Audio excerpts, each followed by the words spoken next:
저희 사모님께서 지난번에 프리덤이랑 인카운터 오셨었잖아요. 근데 한 집사님이 인카운터에 아드님을 데려오신 거예요. 그래서 그 아드님한테 그 어머님이, 그러니까 아들을 데려온 어머님이 이랬대요.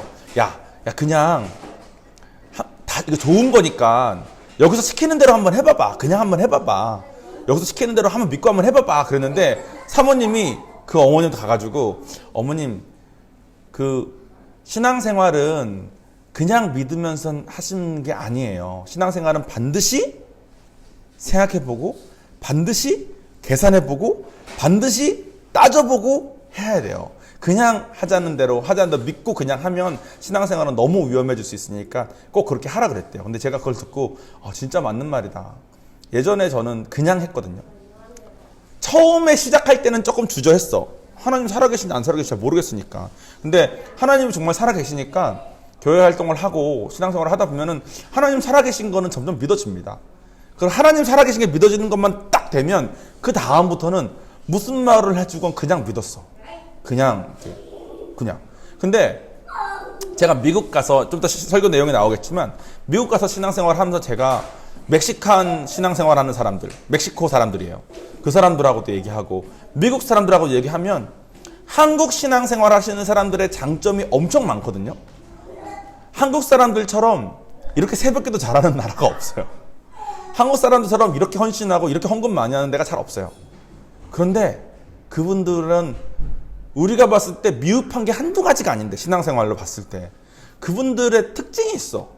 그 다른 나라 신앙생활 하는, 미국뿐만 아니라 미국, 멕시코, 제가 다른 나라 사람들 많이는 못 만나봤지만 최소한 그 두 나라, 그냥 여러 사람 중에 한 명씩이 아니라 그냥 미국에서 신앙생활하는 사람들의 많은 사람들, 멕시코 신앙생활하는 많은 사람들이 가진 특징들이 있어요. 근데 이게 공통점이 있는데 이 공통점이 한국 사람한테 잘 없어요.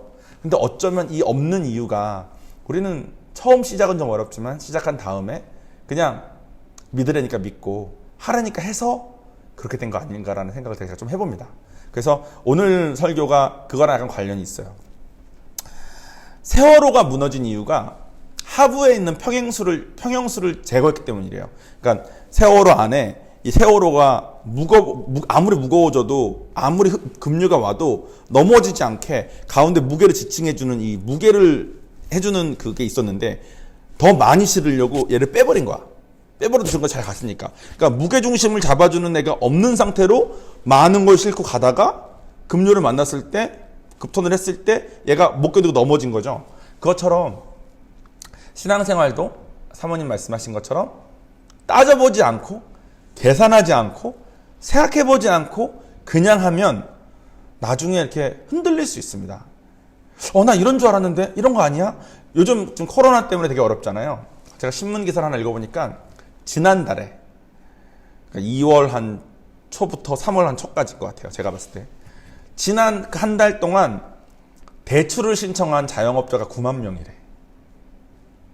다 월세 내야 되고 내야 될 게 많은데 지금 수입이 없잖아요. 사람들이 안 돌아다니니까. 그러니까 이분들이 어렵게 견디고 계시지만, 외국 기자들은 대구에 와서 취재한 다음에 이 상황인데 폭동이 일어나지 않는 나라는 한국밖에 없을 거라고 말을 할 만큼 한국 사람들이 그런 정신이 되게 좋잖아요. 근데 경제적으로 어려운 건 어려운 거니까. 근데 이렇게 어려울 때 신앙생활을 잘못 쌓아 올린 사람들은 이런 생각을 할 수도 있습니다. 아니, 내가 그렇게 열심히 했는데, 내가 그렇게 시키는 대로 다 했는데 왜 나한테 이런 일이 일어나지? 생각할 수도 있어요. 근데 신앙생활은 그런 게 아닙니다. 신앙생활은 그런 게 아니니까 신앙생활이 어떤 건지 우리가 하나하나 잘 배웠으면 좋겠어요. 그리고 이걸 잘 배우기 위해서는 반드시 신앙생활의 큰 그림을 좀 잘 그려야 됩니다. 성경의 큰 그림. 그래서 제가 지금 성경의 큰 그림이라는 주제로 지금 하고 있지 않습니까? 첫 번째 주에는 성경이라는 이 지도가 맞는지 안 틀린지, 인카운터를 했다는 전제하에 이거를 하고 있기 때문에, 인카운터를 안 하신 분들은 조금 몇 개 빠진 부분이 있는데 인카운터를 나중에 기회 되면 하실 거니까 한번 들으시면 좋으니까 그거는 제가 반복하진 않을게요. 근데 어쨌든 성경이 정말 진짜인지 아닌지에 대해서 인카운터에서 많은 내용을 했고, 그것에 대해서 다시 한번 얘기하는 시간을 첫째 가졌고, 지난주에는 성경의 각 지역들, 마태복음, 창세기, 요한복음 이런 것을 각 지역이라고 봤을 때 이 지역들을 전체를 연결하는 두 개의 큰 길에 대해서 얘기했습니다. 하나는 하나님은 사랑이시라는 거. 근데 그 사랑이 우리가 생각하는 내가 커피 좋아하듯이 이런 사랑이 아니라 정말 상대방을 위해서 희생하는 그런 사랑이라는 거. 두 번째는 하나님은 공의하시다는 거. 이 두 가지가 반드시 같이 있는데, 누나 유튜브 우리 복습하고 오셨죠? 네. 두 가지 같이 있는데, 저는 예전에 오해했다 그랬잖아요. 구약의 하나님은 너무 무섭고 사랑도 있는데, 신약의 하나님은 무서운 파트가 없고 사랑만 있으니까 좀 그간 성격이 좀 바뀌신 거 아닌가, 그간 좀 달라지신 거 아닌가 생각을 착각을 했다고. 근데 그게 아니라 똑같이 공의로우시고 똑같이 사랑이신데, 구약의 하나님은 우리한테 율법을 주셔서 제사를 드리는 방법을 통해서 죄를 씻는 방법을 주셨는데 우리가 그것을 하지 않으니까 공의하는 모습을 보일 수밖에 없었고, 신약에서는 공의하셔야 되는 모든 부분을 예수님이 짊어지셨기 때문에 더 이상 우리에게 하실 필요가 없는 상태가 되어 있다. 하지만 예수님의 길을 따르는 사람에게 그 공의가 건너가지는 거지, 예수님의 길을 따르지 않으면 그 사람은 지옥 갈 수밖에 없는 거죠. 그러니까 구약과 신약과의 하나님은 똑같다는 거예요. 즉 지금의 하나님도 똑같습니다. 지금의 하나님도 사랑과 공의가 가득하신 분이에요. 오늘은 무슨 얘기를 할 거냐면, 이 성경이라는 지도의 정중앙에 무엇이 있는지에 대해서 얘기하겠습니다. 정중앙에. 오늘의 본문을 우리 보이스께서 읽어주시겠습니다. 요한복음 3장 16절. 하나님이 세상을 이처럼 사랑하사 복된 자를 주셨으니 이는 저를 믿는 자마다 멸망치 않고 영생을 얻게 하려 하십니다. 아멘. 이 말씀을 모르시는 분은 없겠죠. 아마 용기랑 신유도 이 말씀 다 알 거예요. 그죠? 아, 신유는 잘 몰라요? 예. 저도 신유 정도 나이 때 그때 배운 것 같아. 그때 배웠는데, 저도 무슨 여름 성경학교 이런 데 가서 이걸 외우면 이걸 외워서 뭐 지우개 받았나? 볼펜 받았나? 그랬던 것 같아요. 이거 어쨌든 이 말씀은 교회 성경 전체에서 가장 항상 제일 중요하다고 생각하고 가장 열심히 가르쳐주는 말씀입니다. 근데 이 말씀이 예수님이 오신 이유인데, 이 예수님이 오신 이유에 대해서 우리가 솔직히 근본적으로 잘 알지 못하면, 즉 제가 아까 말한 것처럼 성경의 큰 그림으로 바라보지 못하면, 사실 우리는 그 세월호가 흔들렸던 것처럼 우리는 세상 살면서 되게 많은 거짓됨과 되게 많은 것에 현혹되어서 가야 할 길을 잃어버리는 경우가 되게 많아요. 김광식 목사님은 이 본문을 가지고 이렇게 말씀하셨습니다. 이게 김광식 목사님이 하신 말씀 중에서 제일 중요한 말씀, 가장 유명한 말씀 중에 하나인데, 요한복음 3장 16절에는 하나님의 우리를 향한 진단과 처방이 나온대요. 창조주이신 하나님이 우리를 바라보신 진단은 뭐냐면, 이 세상은 멸망의 길로 가고 있다는 거예요. 멸망치 않고 그러잖아요. 그 말은 우리는 멸망의 길로 가고 있다는 거예요. 이게 진단이에요. 하나님의 진단. 그리고 처방이 나옵니다. 처방은 본인이 제물로 오셔서 대신 그 죄를 짊어지시고 가셨다는 거예요. 그리고 우리가 그것을 믿기만 하면 우리는 멸망하지 않을 수 있다는 거예요. 그게 처방입니다. 다시 할게요. 성경에서 제일 중요하다고 우리가 말하는 요한복음 3장 16절에는 창조주이신 하나님의 우리를 향한 진단과 처방이 나옵니다. 하나님의 진단은 우리 이 세상은 멸망의 길로 가고 있다는 것이고, 하나님의 처방은 당신이 직접 제물로 오셔서 십자가를 짓고 돌아가셨기 때문에 우리가 그것을 믿었을 때 살 길을 주셨다. 그게 처방이라는 거예요. 저도 예전에 그렇게 생각했거든요.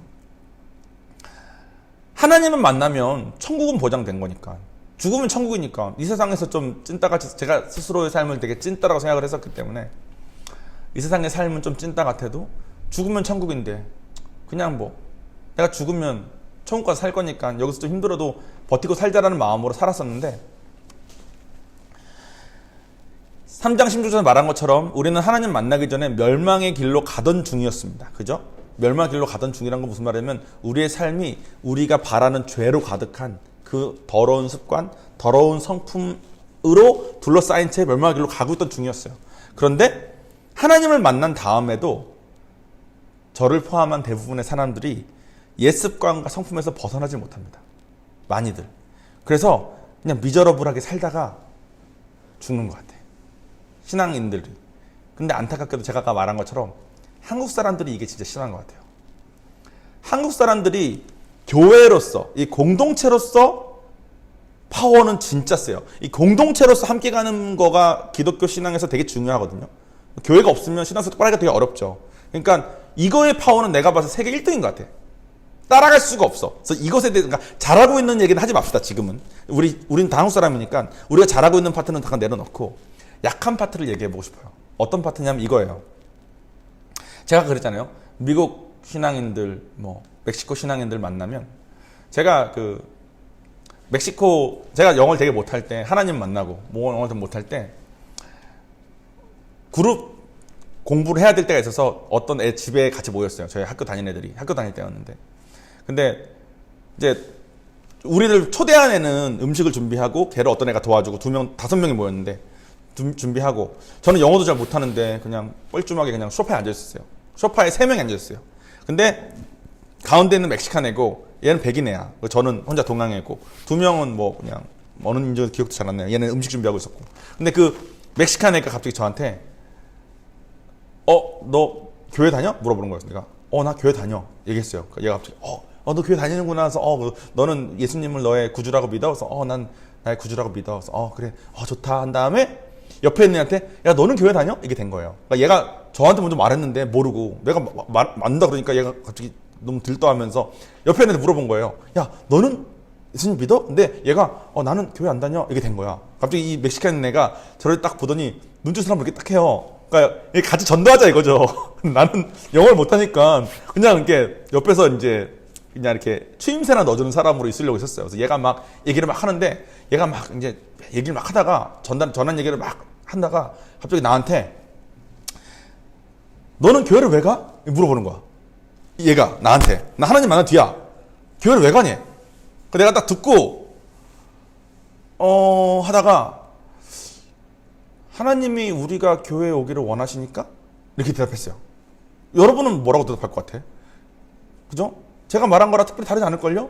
하나님이 또 다른 이유가 있겠지만 근데 아마 크게 다르지 않을 겁니다. 성경에 쓰여져 있는 거고 하나님께 우리를 원하시는 거고 난 그것만으로도 내가 교회 가는 이유가 충분했어요. 하나님 만났고 살아계시니까 하나님 만나서 살아계신 걸 이제 믿어지는데 이분이 우리가 교회 다니길 원하셔. 성경에도 교회 다니래. 그러니까 난 교회 열심히 다니는 거예요.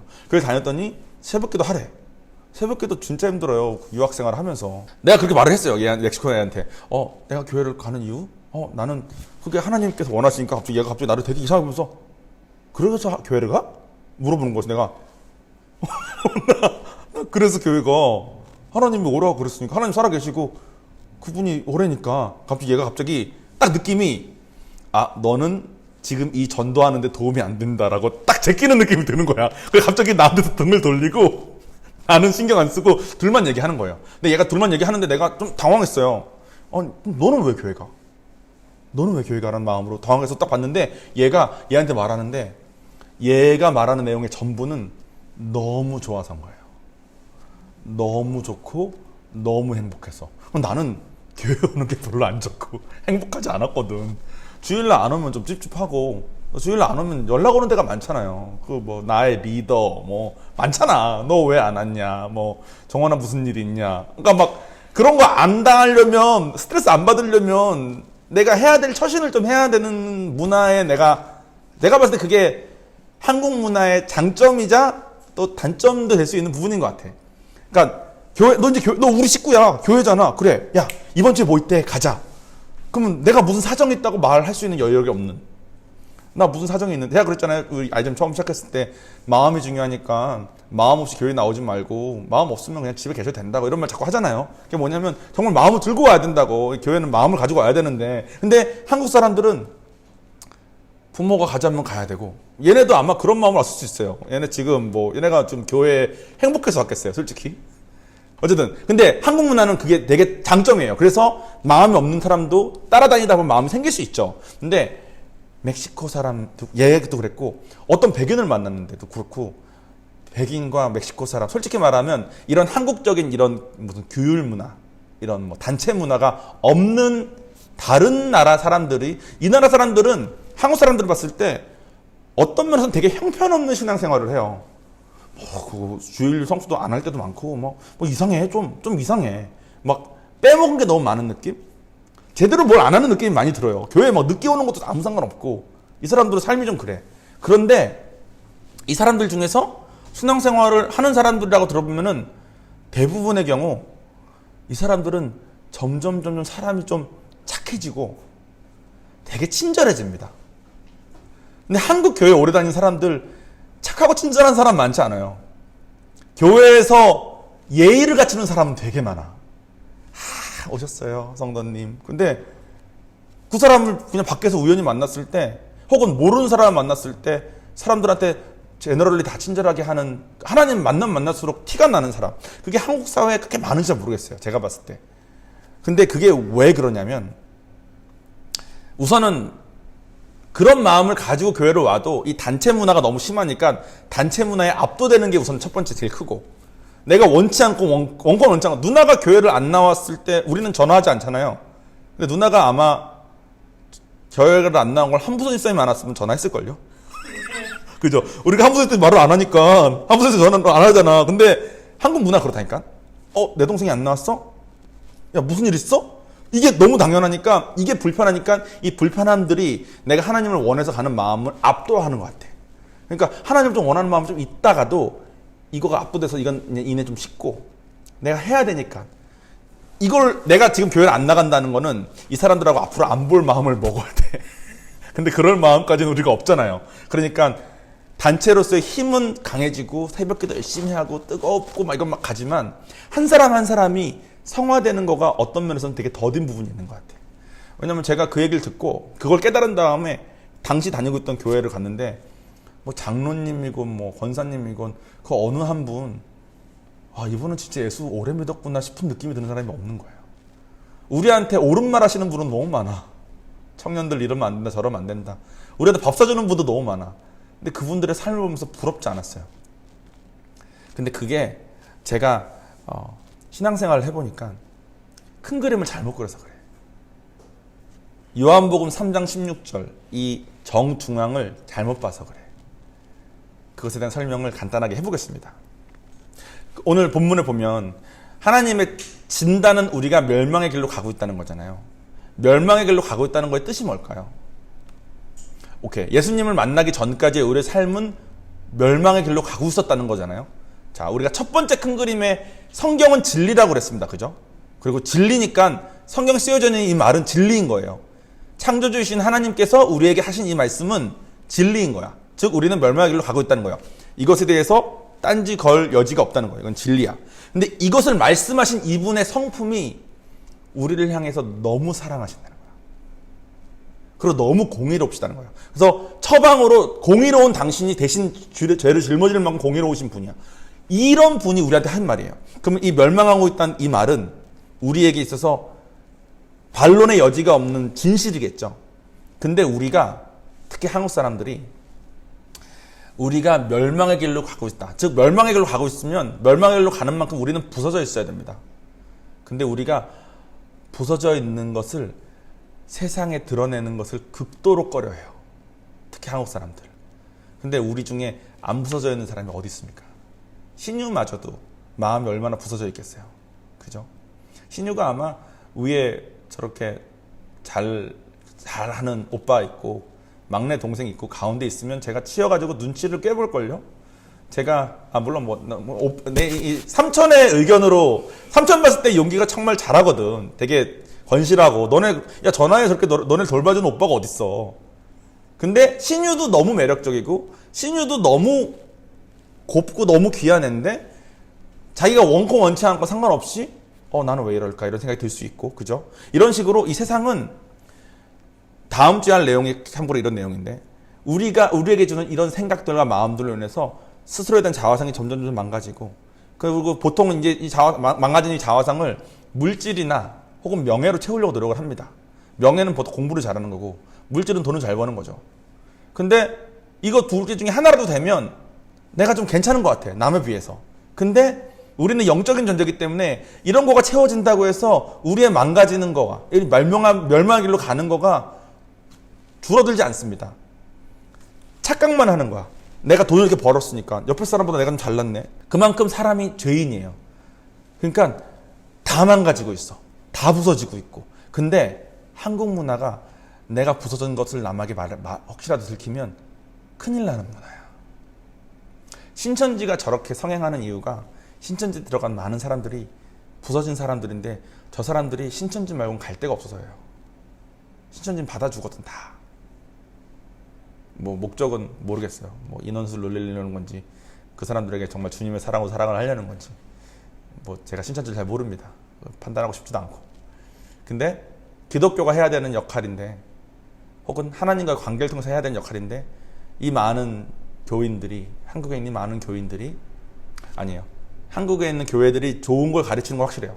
교회는 좋은 걸 가르쳐. 하지만 교회가 가르치는 이 좋은 것이 전달되기 전에 이 제가 아까 말한 그 단체 문화들, 체면 문화들 이런 것 사람들에게 이미 있는 그 멸망의 모습들, 부서진 모습들이 성장하고 하나님 안에서 회복되고 그 멕시칸 교인들처럼 미국 교인들처럼 선해지고 착해질 수 있는 길로 가기 전에 많이 불락되는 것 같아요. 그래서 교회에서 아무리 이렇게 좋은 것을 전해도 사람들이 변화되는 것까지 가기가 너무 어려운 것 같아요. 그리고 이상하게 새벽기도 열심히 나오고 성경 매일 읽고 기도 매일 하고 뭐 봉사 매일 나오면 신앙생활을 잘한다고 착각시키는 것 같아. 그러니까 개개인의 성장 없이 개개인의 변화까지 가지 못한 채 이미 하고 있는 것들이 너무 많은 거예요. 그러니까 영적인 자화상이 세워지는 것이 아니라 그건 명예 쪽이죠. 얘는 새벽기도도 잘하는 사람, 뭐 기도도 매일 하는 사람, 말씀도 매일 읽는 사람, 봉사도 매일 하는 사람이라는 명예를 대신 짊어지고 점점 더 멸망의 길로 가는 것 같아요. 그러니까 근데 그 미국 찬양들 보면 이런 찬양이 되게 많습니다. 나는 부서졌는데 당신이 오셨다. 당신이 오셨기 때문에 나는 부서져 있어도 괜찮다. 나는 부서져 있고 나의 죄 때문에 나는 멸망의 길을 가고 있지만 당신이 이 죄를 짊어졌기 때문에 나는 이제 부서져 있어도 괜찮다. 이런 내용이에요. 근데 한국은 그렇게 찬양하지 않는 것 같아요. 한국은 내가 부서져 있어도 괜찮다가 없어. 내가 부서져 있어서 당신이 오셨다까지는 있는데 오셨으면 이제 어떻게 하는지에 대해서 즉 요한복음 3장 16절에서 말씀하시는 성경 전체 이 지도 전체의 제일 중앙에서 말하는 우리는 멸망의 길로 가고 있다는 것을 인정을 하는 것을 아예 안 하는 것 같아. 나 열심히 했어. 나 모태신앙이야. 나 뭐도 했고, 나 기도도 열심히 하고, 나 구원도 받았어. 나 천국도 가. 이런 식으로 자기를 포장하는데 급급해가지고, 실제로 하나님께서 원하시는 거는 내가 부서져 있다는 걸 인정하는 건데, 그 내가 부서져 있다는 걸 인정을 못하니까, 남이 부서져 있는 꼴을 보지를 못해. 그래서 남이 부서져 있으면, 너 그러면 안 되지. 야, 너, 이게 나와야지. 내가 밥 사줄게. 너 새벽기도 나와야지. 솔직히 다 정죄하는 거잖아요. 제가 예전에 그 멕시칸이랑 미국 사람들을 보고 느꼈던 것을 한국 가서 보려고 했는데 그분들은 저한테 저를 판단하고 정죄하는 것밖에 없었거든. 내가 느끼기에는. 당신들은 11조를 얼마씩 하는지, 당신들은 새벽기도를 지금 며칠째 하고 있는지, 뭐 이런 얘기만 자꾸 하시면서 너도 그렇게 해야지라는 말밖에 없는 거야. 그러니까 나는 이분들 앞에서 내가 부서진 모습을 말을 못하는 거예요. 되게 큰 교회의 찬양 리더인 형이 찬양 리딩을 하는데 이 형이 준비하고 있는 시험이 있었어요. 이 형이 떨어졌어. 근데 그 형이 하는 말이 내가 이걸 떨어졌는데 내가 떨어졌다는 것을 말할 수 있는 사람이 목사님 말고는 없더라. 뭔지 알겠죠? 근데 성경이 말하기를 진리이신 성경이 또 사랑의 하나님이시고 공이신 하나님이 말씀하시기를 우리는 멸망의 길로 가고 있대. 지금도 마찬가지인 거예요. 지금도 우리가 예수님의 길을 걷지 않으면 그 좁은 길을 걷지 않으면 그 희생하는 길, 그 하나님 먼저 사랑하고 남을 이웃을 먼저 사랑하는 길을 걷지 않으면 우리는 저절로 멸망의 길로 갈 수밖에 없어요. 그리고 우리 멸망하고 있습니다. 솔직히 다. 그런데 멸망하지 않은 척 해야 돼. 이 나라는. 뭐 이 나라 제가 이 나라 잘 모르면서 함부로 말하는 걸 수 있어요. 근데 제가 지금까지 느낀 바는 그래요. 제가 그렇거든. 일단 아직도 나오려고 발버둥 치고 있어요. 이 첫걸음이 안 되니까 이 기본을 안 하니까 그 위에 쌓는 모든 신앙들이 다 흔들리는 거야. 맨날 내가 부서져 있다는 것을 인정하지 않고 저가 와이프랑 결혼하지 않았습니까? 성경 진리에 따르면 부서진 내가 부서진 사람과 만난 거야.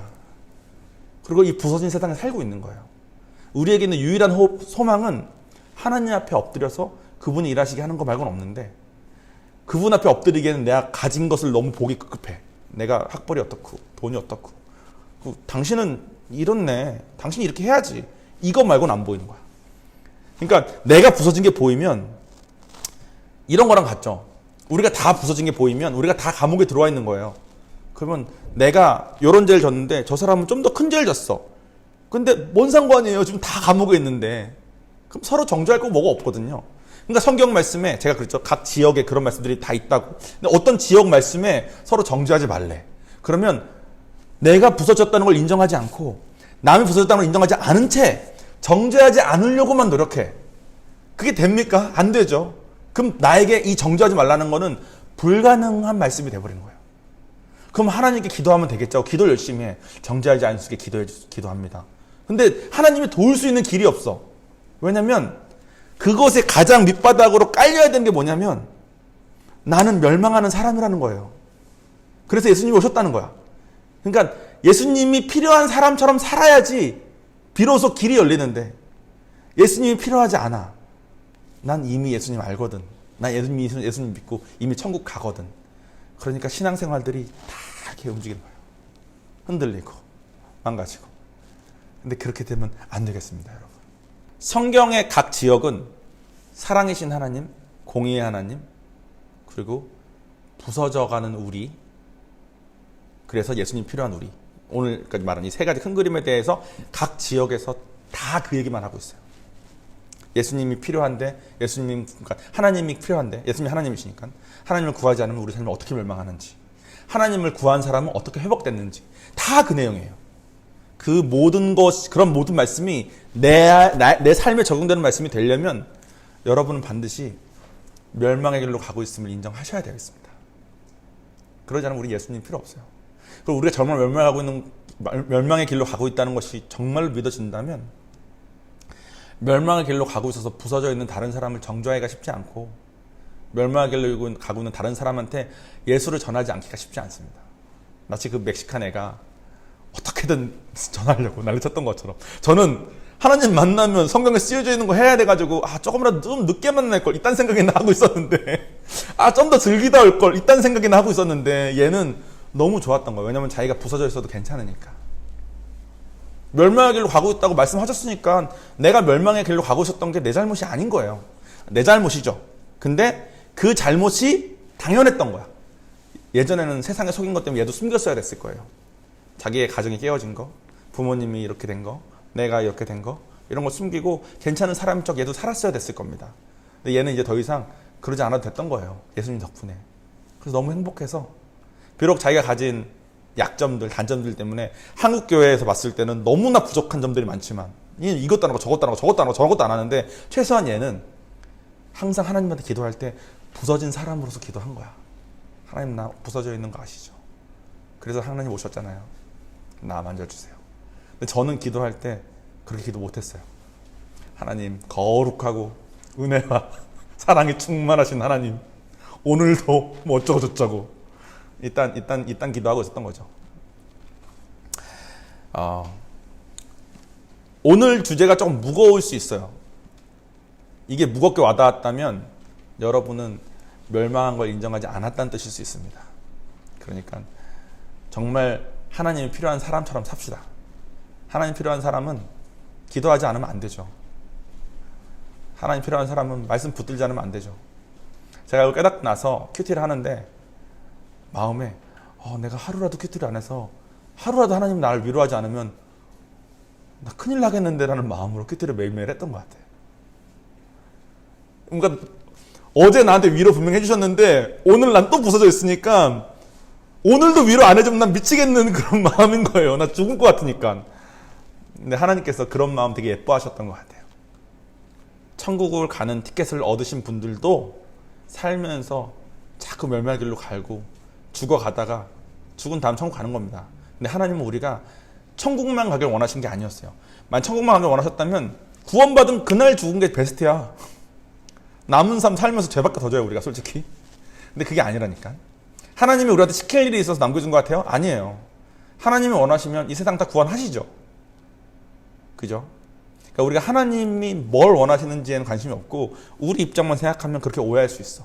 하나님은 나한테 시킬 일이 있어서 날 남겨뒀나 보다. 한국교회에서 내가 이 말 진짜 많이 들었어요. 너에게 있는 비전이 있다. 하나님이 널 향한 계획이 있다. 난 정말로 하나님은 나를 어떻게 좀 나를 이렇게 하셔가지고 준비시키신 다음에 나를 쓰셔가지고 뭘 하고 싶으신 줄 알았어. 근데 성경에서 말하는 하나님은 내 도움이 필요하신 분이 아니야.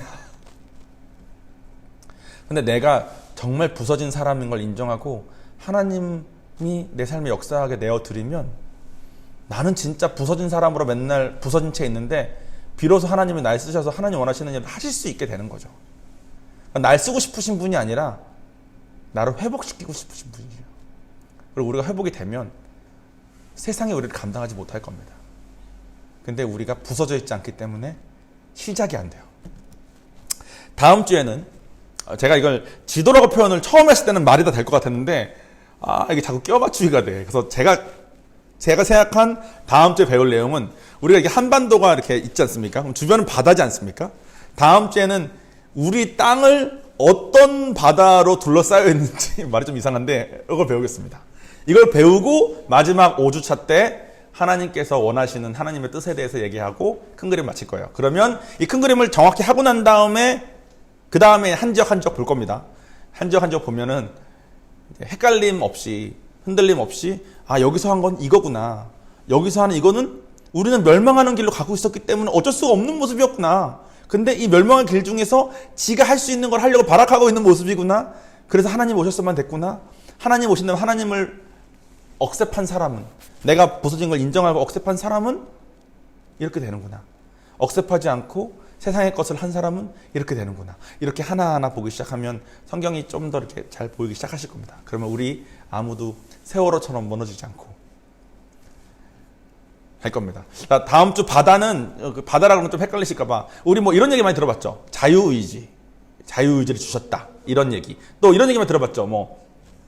안 믿는 사람들 이런 말 많이 하잖아요. 야, 죄 지을 거 알면서 먹을 거 알면서 선악과를 왜 줘? 이런 얘기 많이 하잖아요. 하나님이 우리 다 알잖아. 알면서 왜 이렇게 하셔? 이런 식의 오해들 많이 하잖아요.